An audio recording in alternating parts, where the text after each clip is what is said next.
Hello दोस्तों, मैं हूं आपके साथ साक्षी।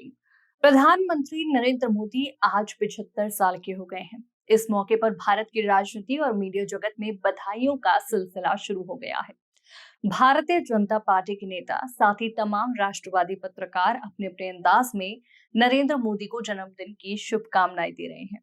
लेकिन इस बधाई के बीच एक ऐसी खबर आई है जिसने सियासी तापमान बढ़ा दिया है। ये खबर बीजेपी शासित पूर्वोत्तर राज्य से है, जहां एनडीए की सरकार है और भाजपा गठबंधन का हिस्सा है। आपको याद दिला दें कि 4 दिन पहले प्रधानमंत्री नरेंद्र मोदी मणिपुर दौरे पर गए थे। 2.5 साल के लंबे समय के बाद उनका ये दौरा काफी अहम माना जा रहा था।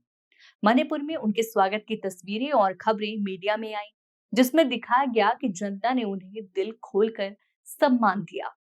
लेकिन सियासी अस्थिरता की दूसरी तस्वीर पास के राज्य मेघालय में सामने आई। यहाँ 66% मंत्रियों ने अपने पद से इस्तीफा दे दिया। जी हाँ, कुल 12 में से 8 मंत्रियों ने इस्तीफा देकर राजनीति हलचल पैदा कर दी है। ये इस्तीफे खासकर इस समय के लिए बेहद अहम माने जा रहे हैं, क्योंकि ये इस्तीफे नरेंद्र मोदी के जन्मदिन के ठीक पहले हुए। ये घटना सिर्फ एक औपचारिक बर्थडे गिफ्ट नहीं, बल्कि पूर्वोत्तर में बीजेपी और एनडीए के लिए एक बड़ा सियासी संकेत माना जा रहा है। मेघालय में हुए इस इस्तीफे में बीजेपी के 2 विधायक भी शामिल थे, जिन्होंने सरकार में हिस्सा लेकर एनडीए का नाम दिया। इस कदम से राजनीतिक विश्लेषकों का मानना है कि आने वाले वक्त में पूर्वोत्तर में बीजेपी के लिए चुनौती बढ़ सकती है। इस बीच आरएसएस प्रमुख मोहन भागवत का बयान भी चर्चा में रहा। उन्होंने कहा कि 75 वर्ष की उम्र का व्यक्ति विदाई के योग्य होता है, बधाई नहीं। उनके इस बयान ने भी राजनीतिक सियासी को में हलचल बढ़ा दिए है। मोदी सरकार ने पिछले कई वर्षों में देश भर में कई महत्वपूर्ण काम किए हैं, लेकिन अब इस उम्र में और अनुभव के साथ नई सियासी चुनौतियां भी सामने आ रही हैं।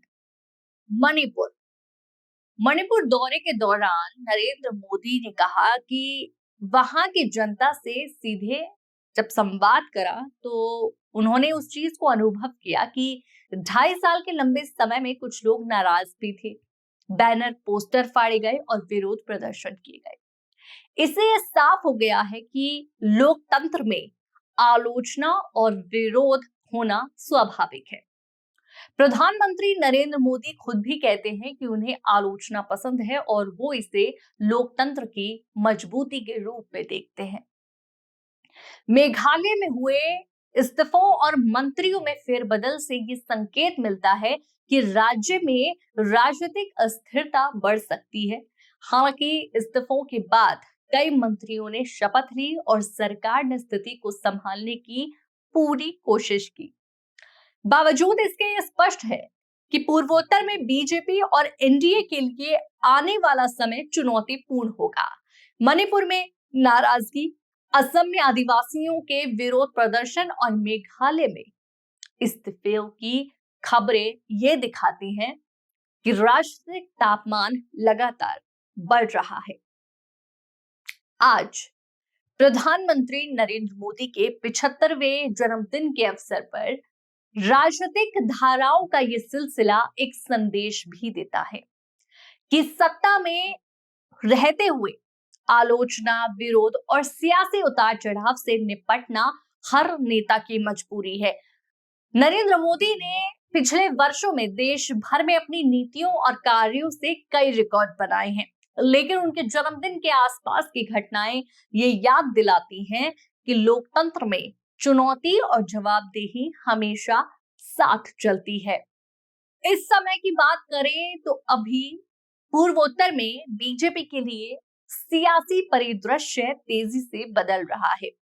मणिपुर और असम से लेकर मेघालय तक हर जगह सियासी हलचल देखी जा रही है। बीजेपी और एनडीए के नेताओं के लिए ये स्पष्ट संदेश है कि गठबंधन और सहयोगियों के साथ संतुलन बनाए रखना कितना जरूरी है। राजनीतिक विशेषज्ञ मानते हैं कि इन घटनाओं का प्रभाव आने वाले विधानसभा और लोकसभा चुनावों पर भी पड़ सकता है। तो यहाँ पर जिस तरीके से जो भी रणनीतियां हैं पार्टियों की वो चल रही हैं, लेकिन जो खास मुद्दा या खास पर्व आज है उस चीज को ना भूलेंगे, यानी कि नरेंद्र मोदी के जन्मदिन के इस मौके पर उनको ढेरों शुभकामनाएं। उनकी राजनीतिक जीवन उपलब्धियों और देश के प्रति उनके योगदान को सलाम। साथ ही पूर्वोत्तर की सियासी हलचल और इस्तीफों की खबरें दर्शाती है कि भारतीय राजनीति में कभी भी स्थिरता स्थायी नहीं होती। लोकतंत्र में हर कदम पर चुनौतियां और प्रतिक्रियाएं होती रहती हैं।